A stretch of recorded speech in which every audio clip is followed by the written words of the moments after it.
Aujourd'hui, je vous fais cette vidéo pour vous parler d'un film que j'ai regardé hier, qui est actuellement sur Netflix, qui vient de sortir sur Netflix. Il s'appelle Abigail de 2024, réalisé par Matt Bettinelli et Tyler Gillett. C'est un remake de La fille de Dracula de 1930 avec un casting 5 étoiles. On peut y retrouver Melissa Barrera, qu'on connaît tous dans Les Scream, qui est une des Final Girls et un des personnages principaux.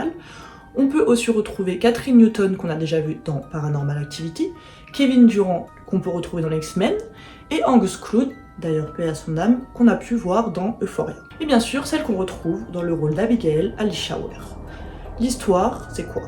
C'est un groupe de personnes, de criminels, qui ont été embauchés pour kidnapper une petite fille, Abigail, qui est aussi ballerine, et qui est en fait la fille d'un grand baron de la pègre. Ils la kidnappent pour demander une rançon. Ils l'emmènent donc dans un manoir, isolé de tous en pleine forêt, et ils pensent que tout est gagné, ils doivent y rester 24 heures. Hélas, attention spoiler, Abigail n'est pas celle qu'elle semble être. Le film joue sur le huis clos, la claustrophobie, la peur, mais aussi la comédie, le gore et les retournements. C'est un mix de genre entre horreur, comédie et thriller surnaturel.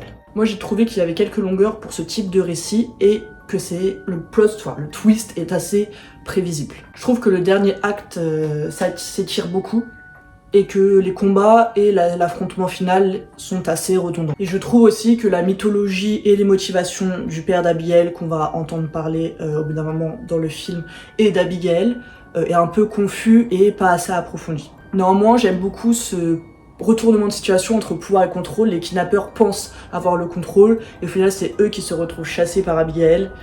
Ça c'est quelque chose que je trouve super cool. J'aime énormément aussi l'innocence détournée d'Abigail qu'on a dès le début par qui est une petite fille qui se fait kidnapper, qui pleure, elle paraît toute innocence, elle fait du ballet, etc. Et qu'au final tout est complètement changé et qu'au final c'est elle qui devient le monstre. Je trouve que ça ressemble énormément au film de Tarantino de 96, Une nuit en enfer, avec George Clooney. Je sais pas si vous l'avez vu pour ceux qui connaissent un petit peu.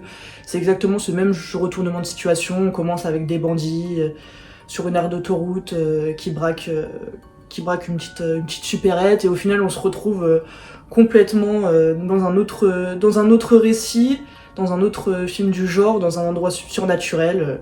Pour ceux qui connaissent, je vais pas spoiler le film si vous voulez pas voir le film, mais c'est exactement la même chose, le même genre de film et le même genre de retournement, et je trouve ça super intéressant. Néanmoins, pour moi, malgré les quelques petites faiblesses du récit et du film, je trouve que c'est quand même un bon film si on aime les comédies du genre, les comédies d'horreur et aussi le gore, parce que les morts s'enchaînent au fur et à mesure de façon de plus en plus brutale. Et ça devient même grotesque, un peu comme à la Chucky, où genre les morts sont tellement grotesques, il y a tellement de sang que ça devient du n'importe quoi. Moi c'est ce que j'aime beaucoup personnellement. J'aime bien aussi le twist surnaturel, le retournement de situation comme j'ai dit. Même si c'est pas révolutionnaire, ça se laisse regarder, c'est un bon divertissement, même s'il y a quelques faiblesses. Il fait quand même bien ce qu'il propose malgré tout. J'ai mieux aimé plutôt que le même film du genre qu'on peut retrouver aussi sur Netflix qui date de 2022 de Jessica Thompson, si je dis pas de bêtises, le bal de l'enfer ou The Invitation je crois aux États-Unis. Alors ça par contre j'ai trouvé c'était hyper décevant, j'étais hyper heureuse de le voir parce que je voulais absolument le voir parce que j'aime bien l'acteur principal qui joue dans... Enfin, ça c'est un truc de teenage qu'on peut retrouver sur Disney, que j'aime beaucoup. Je sais plus comment il s'appelle l'acteur principal, mais il a joué dans tout ce qui est Les Descendantes sur Disney, c'est un truc de teenage que j'aime beaucoup, comédie musicale, etc. Et j'ai été hyper déçue, mais vraiment hyper déçue. Genre le plot twist il est nul, les combats de fin il est nul. Vraiment c'est un navet. J'ai même pas envie de faire de vidéo là-dessus, je vous en parle vite fait parce que c'est un peu le même genre de films, parce que tous les deux sont des films assez surnaturels qu'on n'attend pas, il y a un plot twist surnaturel, etc. Et celui-là était nul. Par contre, si vous cherchez vraiment un bon divertissement, Abigail est fait pour vous. Si vous voulez un petit film sans vous prendre de tête, qui mêle comédie et horreur, n'hésitez pas, foncez. Ça casse pas trois pattes à un canard, mais c'est sympa à regarder. Donc n'hésitez pas à me dire ce que vous avez pensé en commentaire de ce film si vous l'avez vu. Je crois qu'il est sorti, comme je vous ai dit, il y a pas longtemps sur Netflix, donc il est assez récent. Et puis il date de 2024, donc c'est un film assez récent.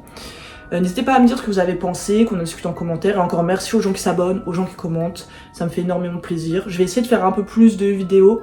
Surtout que là je commence à me créer un petit, comme vous avez pu voir, un petit setup spécial horreur dans une petite ambiance, etc. Donc n'hésitez pas à commenter, abonnez-vous. Et encore merci pour tous ceux qui le font. Au revoir, ciao!